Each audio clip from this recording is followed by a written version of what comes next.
Umbusaldame Eesti 200 ministrit, kui me mõtleme selle peale, millised poliitilised talendid meil praegu valitsuses on Eesti 200-st, Terrased, Tarod, Pakostad, siis juuksed tõusevad ju püsti.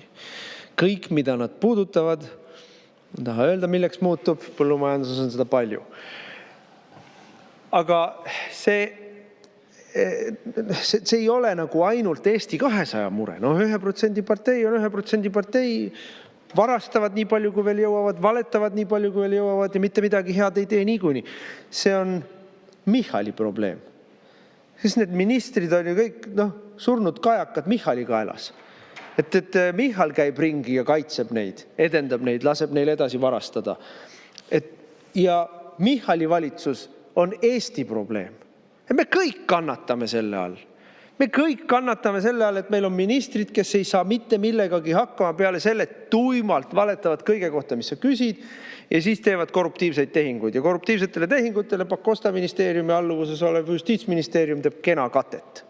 See on see skeem.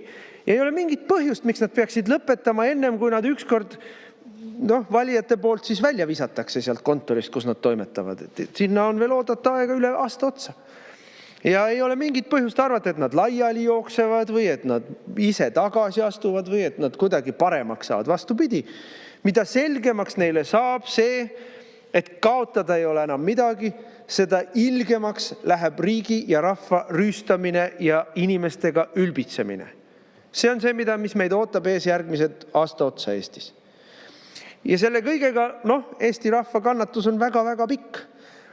Ainult mis on vahepeal juhtunud, vahepeal on välisolud on muutunud. Välisolud on sellised,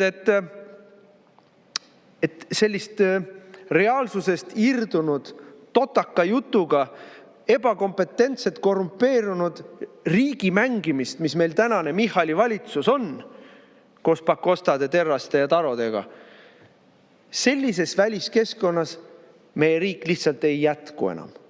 Lihtsalt ei saa jätkuda. Mitte miski ei tööta peale massilise varastamise. Rail Balticut, ma ei tea, mis kõik meil on, eks ole, IT arendamised, kõik on üks suur varastamine, mis meil, rohepööre, riigikaitse kulutused 5%, kõik on üks suur varastamine.